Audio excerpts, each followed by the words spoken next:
जुगे जुगे धरा पृष्ठरे पापर भार बढ़िबा परे भगवान विष्णु नुआ अवतार नियंती आउ संसार को रक्षा करती।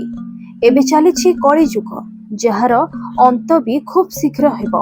आउ एही अंत समय रे कली जुगरे किछि एमिति घटना घटिबो जहा खूब आश्चर्यकर हेबो। पापी मानंकर विनाश करी धर्म प्रतिष्ठा करिवे भगवान विष्णु। हिंदू धर्मशास्त्र अनुଯାयी आज जाए भगवान विष्णु संसार को रक्षा करने निमंते 9टी अवतार नहीं जन्म नेइछंती। एबे भगवान 10म अवतार बा कल्कि अवतार रे संसार रे जन्म करिवे। पापीर विनाश पाई युद्ध करिवे। आउ ए युद्ध रे तांकु सहाय्य करिवे 8 जण चिरंजीवी जे कि एबे भी संसार रे बंचिछंती। सत्य तृतीया और द्वापर जुगर 8 जण महापुरुष जे कि एबे भी कली जुगरे जीवित अछंती। सेमाने संसार को उद्धार करिबा पाई शेष समय रे सामना को आसीबे आउ धर्म प्रतिष्ठा करिबारे सहाय्य करिवे। तेबे आपण कोन जानिछंती से 8 जण चिरंजीवी किए जे एबे भी बंचिछंती आउ तांको चिरंजीवी हेबार वरदान किए देला? प्रथम चिरंजीवी होउछंती संकट मोचन हनुमान। माता सीता हनुमानंक भक्ति रे प्रसन्न होई तांकु चिरंजीवी हेबार वरदान देथिले। महाभारत ग्रंथ अनुसार पांडव माने वनवास समय रे भीम हनुमानंकु भेटिथिले जहा कि से चिरंजीवी हेबार प्रमाण मिलिथिला। एहा सह प्रभु श्रीराम मध्य सब जुगरे राम नाम को प्रचार प्रसार करिबा पई हनुमानंकु कहिथिले। अनेक ग्रंथ अनुଯାयी हनुमान एबे भी भगवान विष्णु को कल्कि अवतार को देखिबा पई अपेक्षा करी रहिछंती। तेबे द्वितीय चिरंजीवी हेले भगवान परशुराम जे कि महाभारतर 3 जण महावीरंक गुरु थिले।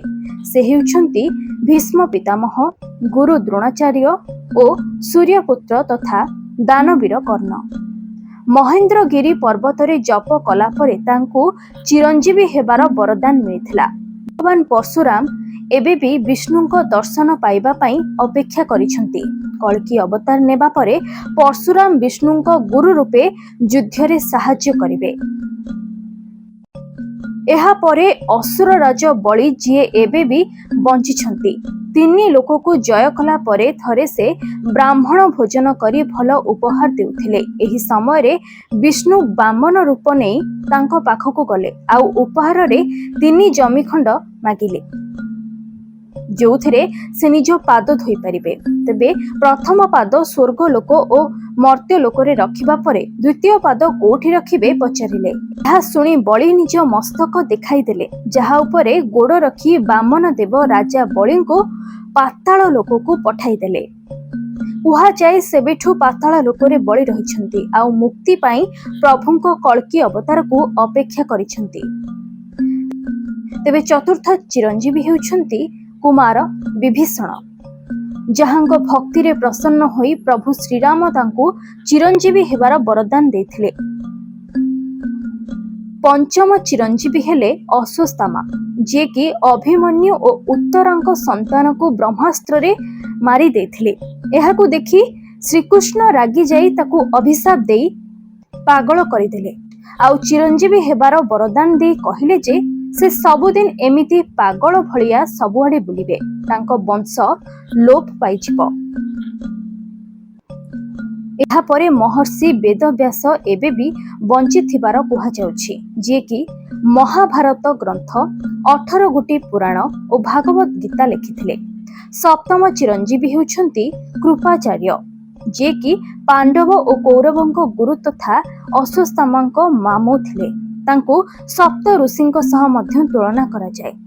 आउ शेषरे ऋषि मार्कंडेय हेउछंती अष्टम चिरंजीवी जे कि एबे भी बंचिछंती। भिडियोटी केमिति लागिला कमेंट रे जणाइबे, लाइक शेयर करिवे। एभली रहस्यपूर्ण कथा जानिबा पई आज ही हम चैनल सह जोड़ी होई रहंतु। रहुछु जय जगन्नाथ।